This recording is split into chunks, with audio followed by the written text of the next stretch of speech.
Խաղաղության դատավարության հերթական փուլը կարելի է համարել ավարտված, վերաքննիչ դատարանը գնացել է խորհրդակցության, բայց ինչպես դատարանում են ասել, բոլորիս համար էլ պարզ է, որ այդ վճիռը վաղուց կայացված է եւ դատավորական կոլեգիան չի, որ կայացում է այդ վճիռը։ Դատավորական կոլեգիան միայն հայտարարության կարգով կհայտարարի եւ կհրապարակի այն, ինչ որ վճռված է։ Մեր վերջին ելույթները շատ հետաքրքիր եւ յուրահատուկ էին, ինչպես նշել եմ, բավական արժանի ելույթներ էին, ինչպես Առաջիհատյանի դատարանում այս պարագային էլ թե դատախազության ներկայացուցիչները եւ թե նաեւ դատավորը անհիմն կերպով միջամտում էին, ընդհատում էին որոշներին, այդ թվում նաեւ ինձ այդպես էլ չթողեցին ամբողջական իմ խոսքը ներկայացնել, բայց այնուհանդերձ խնդիր չէ, մենք բոլորս հասկանում ենք, որ սա քաղաքական դատավարություն է եւ շատ բարձ հայտարարում ենք այնտեղ, որ քաղաքական դատավարություն է, այլ կերպ չի էլ կարող լինել։ Ամենամեծ գնահատականը հավանաբար այս դատավարության տվել է պաշտպաններից մեկը, ով Առաջիհատյանում հենց այսպես զգուշացրել է, որ ամաչելու են տարիներ հետո իրենց ծերունների առջև, իսկ այս անգամ շատ յուրահատուկ խոսք փոխանցեց դատավորական կոլեգիային, այսպես զգաստացնող խոսք փոխանցելով, որ չպղծենք դատարանը եւ ասաց, որ մեր հաղթանակները այս դատավարությամբ պղծել ենք, այսինքն մեր ընդհանուր պահվածքը արդեն մղում է նրանց, որպեսզի նրանք խոստովանեն, որ դատավարական գործընթացում իրենք լուրջ բացեր են ունեցել եւ ինչպես ես նշեցի իմ խոսքի մեջ վերջին իմ ելույթի ժամանակ Առաջիհատյանի դատարանում փաստորեն քաղաքականապես եւ բարոյապես մեղադրող կողմը եւ դատավորական կոլեգիան, որ նույն թիմն են, փաստորեն չեն շահել դատը, շահողը եղել ենք մենք,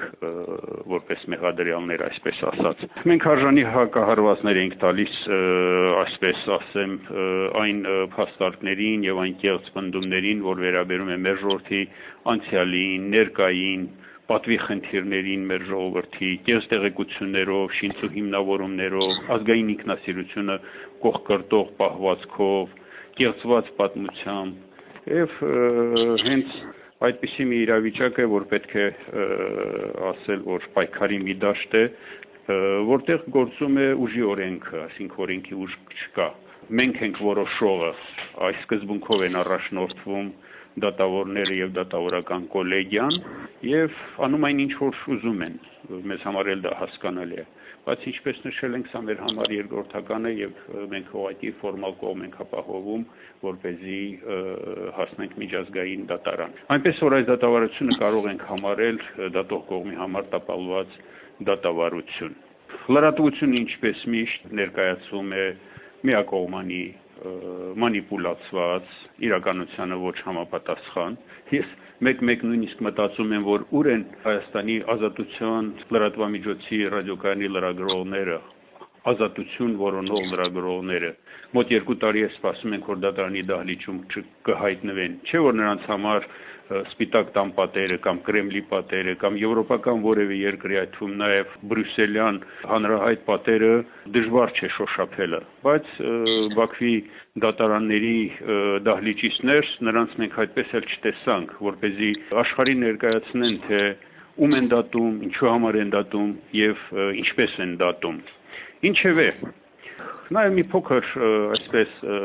նրբություն ներկայացնեմ, դեռևս հուլիսի 17-ին ես միջնորդություն էի ներկայացվել դատարանին, որպեսզի մեղադրող կողմը դատախազությունը հաշվի առնելով ներկա ստեղծված իրավիճակը հայցը հետ վերցնի եւ քրեական գործը կարճվի, այս քրեական հետապնդում կոչված է դադարեցվի։ Տեղի վրա մերժվել է։ Ես բնականաբար ներկայացի, որ պետք է երիտասարդ կազմը, որ ներկայ է խորհրդակցեն իրենց վերադասնել իրենց վերադասի, սակայն տեղի վրա մերժվեց։ Ամսի 31-ին մեր վերջին նիստի ժամանակ վերջի խոսքում ես խոսքս ուղղեցի դատավորին եւ խնդրեցի առաջարկ ներկայացրի դատավորին, որպեսզի իմ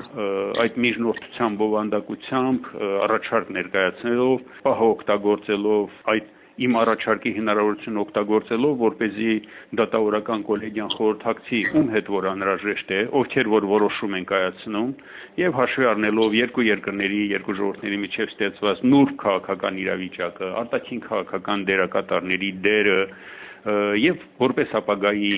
միտված ներդրում այս քրեական հետապնդումը դադարեցնեն եւ գործը կարճեն։ Ինչ կորոշեն, սա այլ հարց է, բայց ամենայն դեպս այդպիսի մի առաջարկ ներկայացվել է։ Մեկ անգամ եւս պիտի ասեմ, որ մոտ 2 տարվա շարունակող այս երկու ատյանների դատավարության ընթացքում պաշտպանական կողմը այդպես էլ չստացավ ոչ մեղադրական ակտը, ոչ մեղադրական եզրակացությունը եւ ոչ էլ առաջի ատյանի դատավճիռը։ Լավ մնացեք, մենք մեր խոսքը դեռ կասենք։